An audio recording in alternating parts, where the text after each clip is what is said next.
that little tune. Feels like you just be chilling, right? In a couple of weeks, we're all going to gather together to celebrate the resurrection of Jesus. It's going to be a great, great service. But you do realize that his death and resurrection are a pivotal moment where we are given a front row seat to his power over sin and death. His death paid a debt that we could not repay, and his resurrection gives us a hope of a new life. The Spirit says that raised Jesus from the dead is now in us, and it will also bring life to these mortal bodies. You remember the text, right? Jesus saying, I am the resurrection and the life. He who believes in me, though he were dead, yet shall he live. Now, Jesus, during his ministry, right, often spoke about his coming death and resurrection because he wanted his disciples to understand all of its implications. Jesus, you remember, reassuring his disciples when he would tell them this. He says, I'm going to prepare a place for you, that where I am, you will be also. And I will come back and take you to be with me, that you also may be where I am. For you know the way to the place where I am going. But the disciples, they weren't really quite sure, right? In fact, they turn around and say to Jesus, well, we don't know where you're going, and basically, how are we going to get there? And then that famous verse that Jesus says, I am the way, the truth, and the life, and no one comes to the Father but by me. But there is always this sense of apprehension, isn't there? Jesus speaks about his death and resurrection with such an assurance, but it falls on our ears a little bit differently. It's difficult for us to imagine that. Like, where is he going? What's going to happen? What is it going to look like when he comes back? And if that were their preoccupations, it could be the same in every generation. And because you have faith, it doesn't mean that you don't have questions. Which then leads us to the sense of anticipation. Anticipation, that's a big word, right? When you think of that word, it can bring with it a whole array of emotions. On the one side, it could be very positive, right? The sense of anticipation, like an upcoming trip. And so your mind is constantly thinking about it. There is this excitement about what's coming. There could be a thrill of adventure, a joy of discovering something new. But anticipation could also bring with it some negative thoughts, right? It could be fear.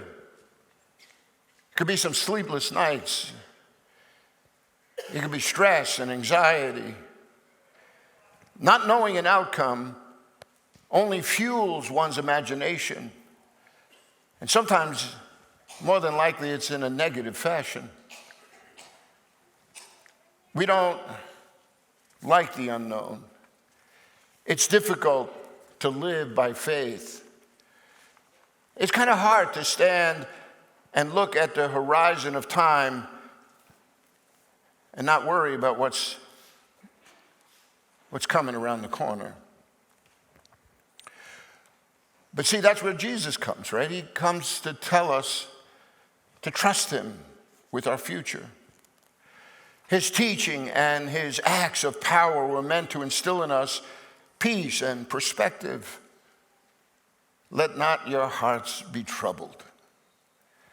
See, the first coming of Jesus, it pulled back the curtain on the kingdom of heaven. It gave us a front row seat into these promises that he says would one day come to fruition. But not only did it speak about heaven, but it also, Jesus in his first coming gave us this invitation to come and follow after him. Because he says whoever received him would gain entrance into this new kingdom. But if that was his first coming, what about this second coming? The second coming, it says, is also going to be filled with all kinds of anticipation. What will it hold for us? Are you excited about that day? Are you fearful? Are you ready? Our topic in our rooted studies last week was, how can I make the most of this life?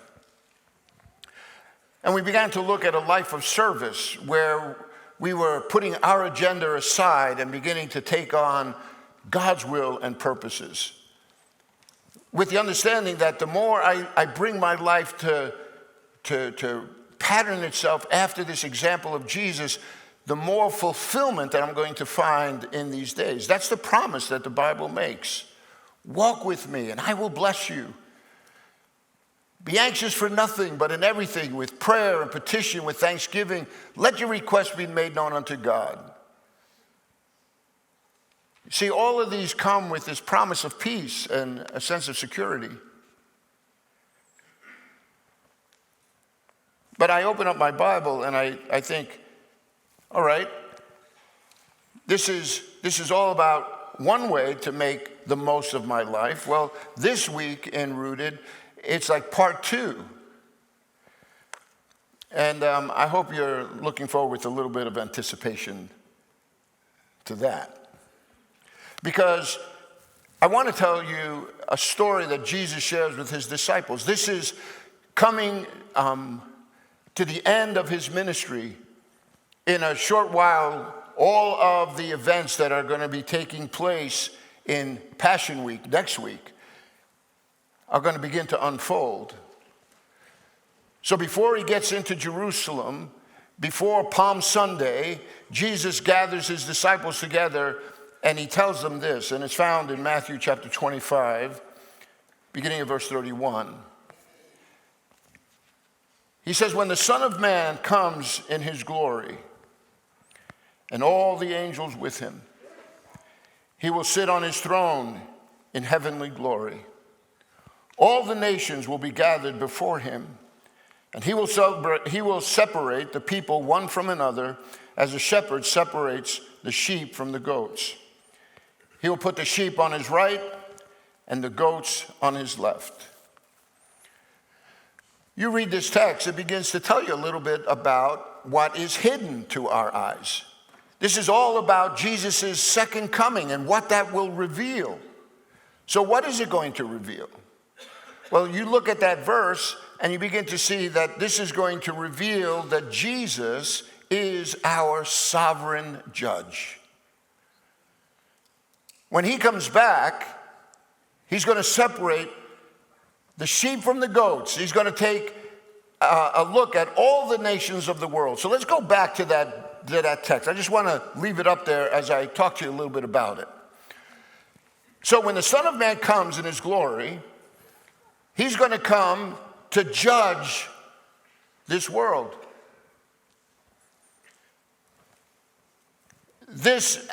The aspects here of separating sheep from goats, it's not a new concept. In fact, it's as old as going back into your Old Testament. There is, for instance, in the book of Daniel, in chapter 7, a scene that depicts God seated on his throne and in the presence of a whole myriad of angels. And it says this book of judgment is opened. And then it says in Daniel, there appears as one who is like the Son of Man, who takes his seat next to the Father, and he begins to exercise judgment over all the powers of evil. It's an Old Testament prophetic word of what now Jesus says his role is going to be. So what Daniel in the Old Testament was prophesying, Jesus says, yeah, that's me. Or how about in the book of Ezekiel in chapter 34, where this language is used, where it says that the sovereign Lord says, I will arise and judge between the sheep and the goats. See, so all of this metaphor is something that in the nation of Israel they have been thinking about. And Jesus is saying now that he is the one that's going to sit as that sovereign judge. There's a New Testament commentator, wrote a fabulous commentary on the book of Matthew. His name is R.T. France. And he says this, he says, in the Middle East, sheep and goats were found and are pastured in mixed flocks, so that it can take a practiced eye to distinguish the two species. He says, but the imagery provides a memorable illustration of the final division of people who have up to that point lived together indistinguishably. I mention that because do you remember that parable that Jesus gave about the wheat and the weeds? How the wheat and the weeds were growing in the same field, and the workers in the field were all upset, and they said, Lord, you want us to go out there and pull up all the weeds? And Jesus says, no, let them grow side by side, because in the end, I will separate the weeds from the wheat. That's going to be my job. Our job is not to be the weed killer. That's not what he's calling us to do. What he is calling us to do is be that strong stalk of wheat that distinguishes itself from the weeds around them. Let your light so shine that men may see your good work and glorify your Father who is in heaven. So having said that, this whole idea then that Jesus is coming as this sovereign judge, what's going to be the outcome of that? Well, another thing his coming reveals is that it could be a very favorable outcome. So that sense of anticipation could begin to subside, and you can actually begin to really feel this sense of excitement about what lies ahead. Because he says this, he says, for then the king will say to those on his right, it's the sheep, right? He says, come, you who are blessed by my Father, take your inheritance, the kingdom prepared for you since the creation of the world. For I was hungry, and you gave me something to eat. I was thirsty, and you gave me something to drink. I was a stranger, and you invited me in. I needed clothes, and you clothed me. I was sick, and you looked after me. I was in prison, and you came to visit me. Now, so it stays front and center in your mind. This whole scene is in this last days, right? It's Jesus coming back, but when he comes back, there is this throne room scene where people are going to be judged. And they're separated. But to the sheep now, he says, come into this kingdom. They're going to be rewarded. It says they are blessed by the Father. They are now receiving an inheritance, this kingdom. It always amazes me. You know, in the very beginning, the book of Genesis, it talks about God creating this world, and then he creates Adam and Eve, and he says to Adam and Eve, come, he says, I want you to rule over all of this creation. I want you to subdue it. I want you to be fruitful and multiply. See, the work of the kingdom of God was given to Adam and Eve as ones who would be co-regents along with God. They would be sitting in this seat overseeing all of his creation. And here we are at the end, when God is about now to judge the world and create all things new again. And what does he do? He calls us again and says, come and receive the kingdom that I have prepared for you. But not only that, it's prepared for you since the creation of the world. So this isn't an afterthought. This is always in God's mind. This is exactly why he came the first time, because Jesus understood what was coming. He understood the role that he was going to play. That's why you read this beautiful verse in Hebrews chapter 12 where it says that knowing for the joy that was set before him, he endured the cross, despising its shame, and has now sat down at the right hand of the Father on high. There was this sense of joy and anticipation. And despised the shame, right? He went through with the work that the Father had given him because he knew where this was headed. And in the end, it says that this day of judgment that's coming is going to result in his people being blessed, receiving this kingdom. And why? Because of their actions. And what were those actions? Well, look at the screen here. It says they had noticed his need. So that he said, when I was hungry or thirsty, when I was a stranger, when I needed clothes, when I was sick or in prison, you noticed. And you did something about it. Jesus is saying, I was on the receiving end of your kindness, fulfilling those basic needs of food and shelter and companionship. Because it was you that gave me something to eat. It was you who invited me in. It was you who clothed me. It was you who looked after me. It was you who visited me. And you would think that should be the period there. Like, oh, that's awesome. But I don't know about you, but when I read this text, it always surprises me at their response. So look at verse 37. Their response is this. It says, then the righteous will answer him, Lord, when did we see you hungry and feed you? Or thirsty and give you something to drink? When did we see you a stranger and invite you in? Or needing clothes and clothe you? When did we see you sick or in prison or go to visit you? Notice now, in the beginning of this judgment scene, it says that the sheep are standing on his right. And now he doesn't call them sheep. Now he calls them what? Righteous. To be made righteous is to those who are now walking in the ways in which God has declared as being right. So if I'm walking in God's right paths, it makes me this righteous person. So now the sheep have demonstrated by their conduct that they are living lives in line with God's will and purpose. And so they're just having a hard time seeing how that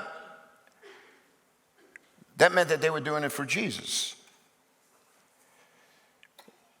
And they're unaware that their actions were really directed towards him.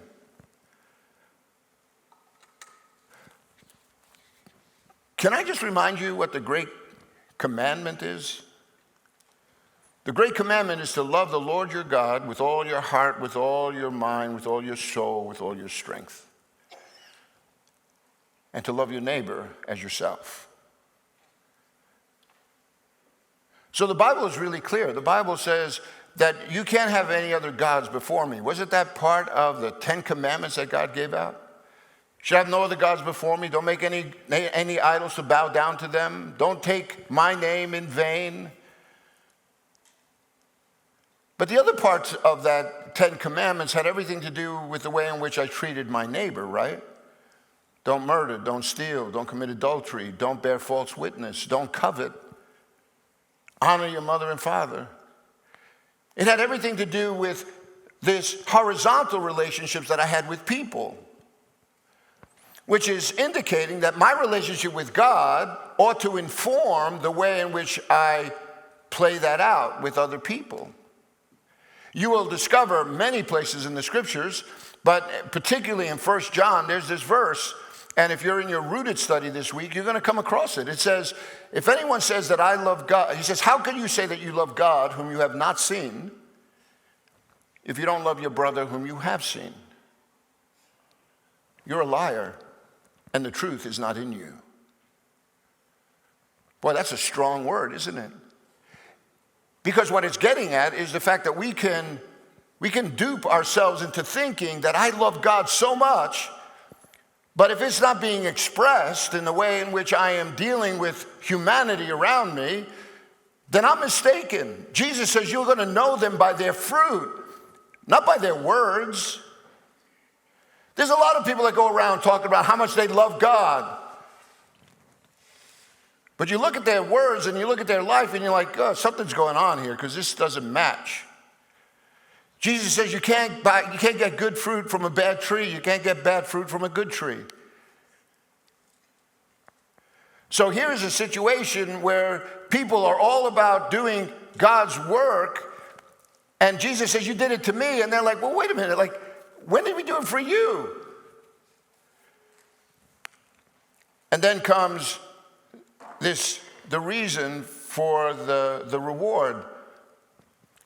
When Jesus comes and he executes this kind of judgment, it's because he's showing them what the basis of reward is really all about. Notice what he says in the verse that follows, in verse 40. He says, the king will reply, I tell you the truth. Whatever you did for one of the least of these brothers of mine, you did it for me. Do you see what Jesus is doing here? He's drawing a very clear correlation between the way in which we're treating people and the way in which we demonstrate our love for him. So if I love Jesus, then I ought to be following his example, because Jesus, wasn't he friends with sinners and tax collectors? Wasn't he constantly getting in the case of those spiritual leaders to try to woo them over? Everything about his life wasn't about retribution, right? It was always about calling people into a relationship with him to receive something of his grace and his mercy. Calling you and me to forgive 70 times 7, to walk that extra mile, to turn the cheek, to give the cloak off your back. Always in expressions that were saying, we're here to serve. And that was part of what we looked at last week. But now, all of these acts of service need to be motivated by this idea of compassion, which means that you and I are looking at people as those who are created in the image of God. Now, I get it. Us included. We have a tendency to hide that image sometimes, don't we? We don't let it shine as brightly as it could. But the way Jesus dealt with people, he's calling you and me to enter into that same space. One of the texts that I love is found in the book of Ephesians in chapter 6, where it says that we don't fight against flesh and blood, but we fight against the principalities and powers, against the rulers of this dark world. Which means then that there is this battle for the heart of man that is going on. You could take a person who could become very selfish and myopic, right? It's all about them. And let their hearts be touched by this gospel of Jesus. And that same person is now demonstrating the heart of God with their life. You guys are examples of that. There was one time that you lived your life and it was all about your agenda. And then something happens. Jesus gets a hold of your heart and your mind. And now there is this wrestling that takes place within us. And we find ourselves being conformed more and more into his image. I don't know about you, but sometimes don't you find that in your walk with Jesus, you look at yourself in the mirror and go, where is that old guy? Because I'm doing stuff now that I never would have done.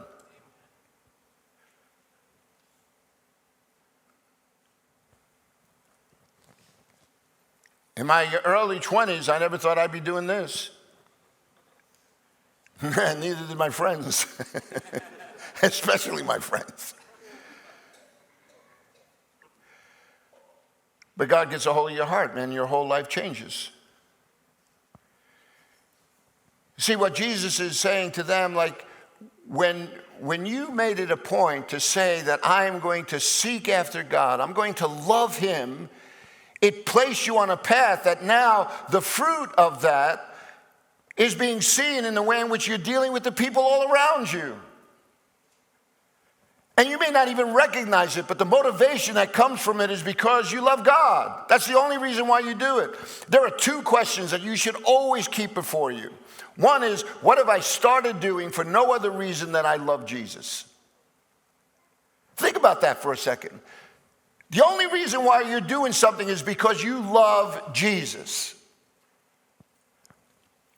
Or here's another one that's just as profound. What have you stopped doing for no other reason than you love Jesus? Because now there is this sense of conviction that comes. Now you're reading this Bible, and it's not just words on a page. Now that written word has become the living word. And it's messing with your heart and your mind. See, that's what Jesus is getting after here. He's reminding them again. He says, look, when you did it to the least of these, you did it for me.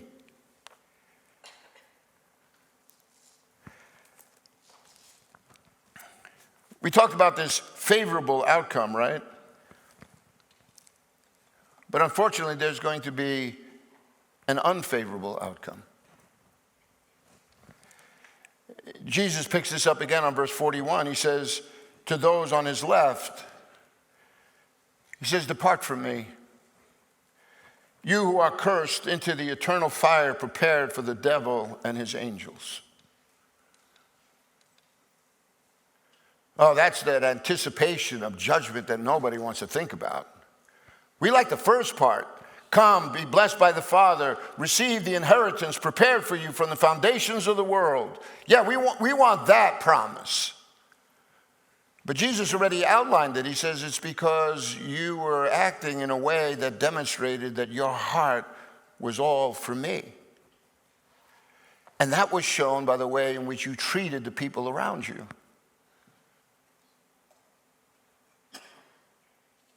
But there are some, not so much. They get the opposite reaction. Instead of being told to come, they're being told to depart. You know what I also found interesting here? Notice here at the end it says, depart from me into this eternal fire that's prepared for the devil and his angels. This eternal fire was prepared for whom? For the devil and his angels. So why are some of these people in it? Because they've demonstrated in their life the fruit that says it was never really about God's agenda, it was always about mine.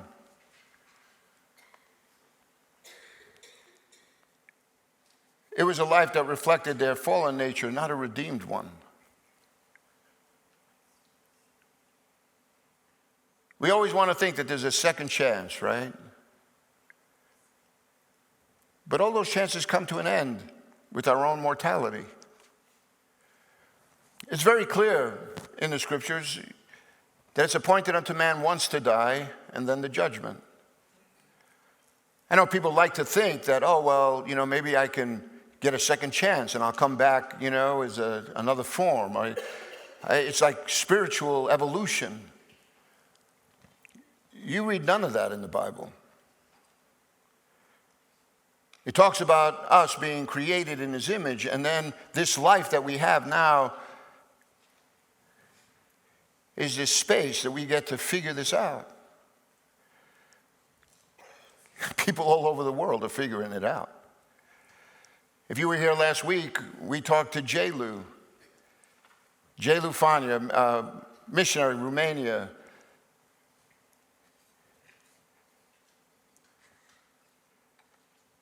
As a high school student, he's told to deny his newfound faith in Jesus. But the Spirit of God was alive in him, and he's like, yeah, I don't think I can do that. And he's grown up in his faith and in his walk with God. He has seriously discipled, just scores of leaders that have transformed the parts of Romania where he has spent his life. So I look at this text and I'm thinking, yeah, it wasn't supposed to be this way. But notice the judgment. It's the same judgment, though, except it has a different result. Because in verse 42, it says, Jesus looks at them and says, "For I was hungry, and you gave me nothing to eat. I was thirsty, you gave me nothing to drink. I was a stranger, you didn't invite me in. I needed clothes, you didn't clothe me. I was sick and in prison, you didn't look after me." You see, they gave nothing. They did nothing. I have this acquaintance. He has pretty deep pockets, earns a lot of money, and we would talk about these acts of compassion, about God calling us to give back, that it ought to be an expression of this faith that we have in God. And one day he just looked at me and says, "Listen, I give enough of charity in my taxes."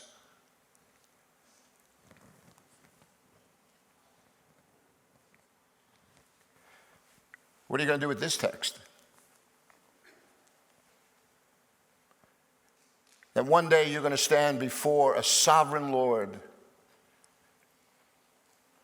What do you think Jesus would respond?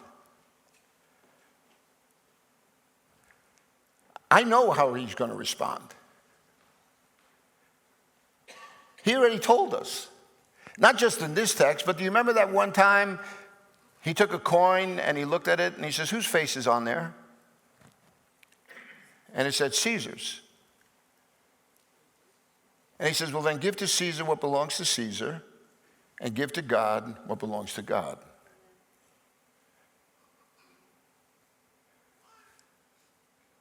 So we're citizens of the community. We pay our taxes. Nobody likes doing it.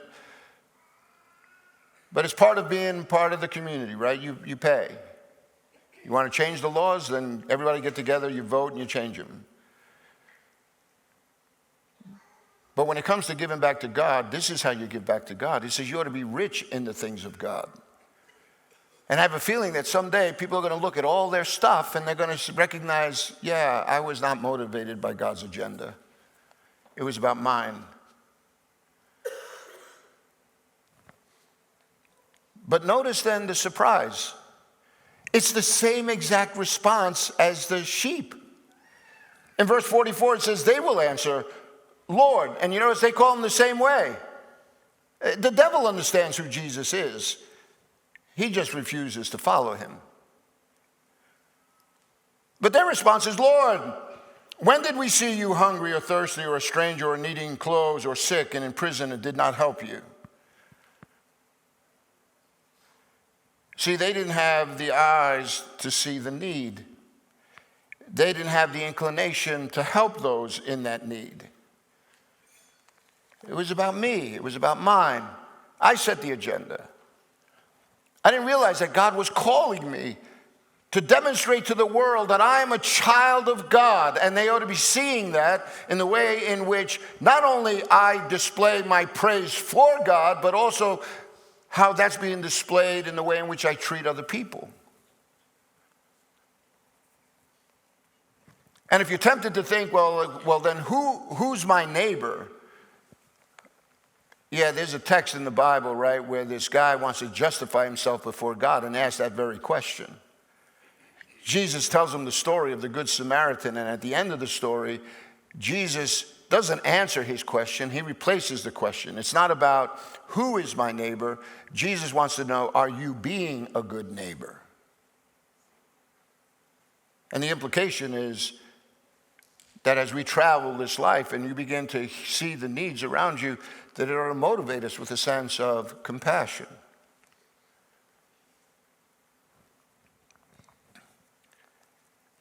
So the consequence then is in verse 45, I tell you the truth, whatever you did not do for the one of the least of these, you did not do for me.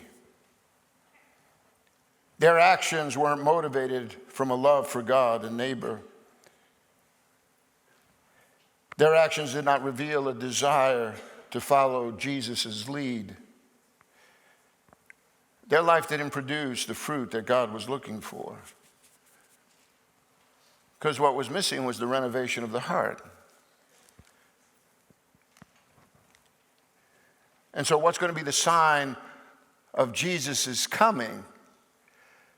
Not just that he's the sovereign Lord, offering us a favorable outcome or an unfavorable one, but you find that when Jesus comes, he's already come declaring what the key is for us to enjoy eternity.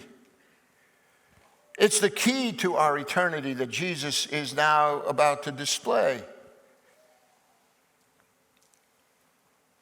Verse 46 says, they will go away to eternal punishment, but the righteous to eternal life.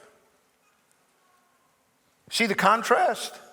Eternity is for both of them. Where you spend that eternity has everything to do with the way in which I have responded to God's call on my life. And that, my friends, is the key to our eternity. You have eternal punishment. What God has reserved is now meted out. You have eternal life. What God had in mind for his people is given to those who have followed his example. You see, this is when all of a sudden your faith, it has to be real. It can't be only with lip service. It's got to be seen in actions. It's got to be seen in the way in which I wake up every single day thinking that one day I am going to stand before a holy God and give an account for my life. Now, I don't get into heaven because I do all these good works, but what the good works demonstrate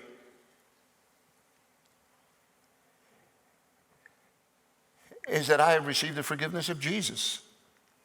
And it has touched me so much that it has changed the way in which I am engaging the world. So now my faith becomes a very personal thing. It is motivating me every day. Because that day is coming. That day could be fraught with all kinds of anticipation, of excitement, and a thrill of what is to come. Or it can be full of anxiety and stress and worry. And why does that have to be? When the key has already been given.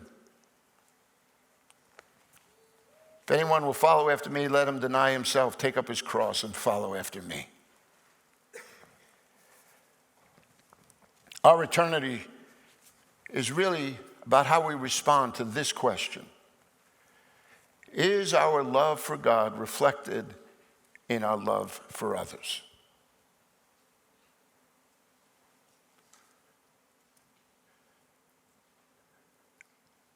How do you answer that question?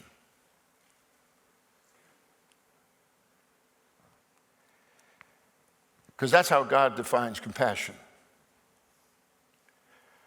He's not asking us to do everything, but we got to do something. He understands that people's lives, they'll have a harvest 30-fold, 60-fold, 100-fold. But there's got to be fruit.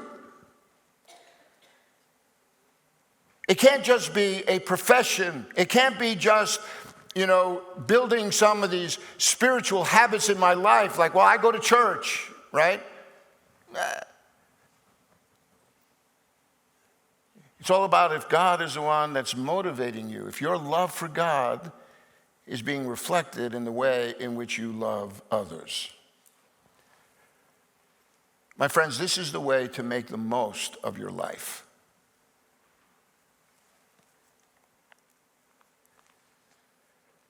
And here's another sober word. This is the question that's on the test. You've just been given a heads up. So there's no room to be surprised at the end of the day when we're standing before Jesus.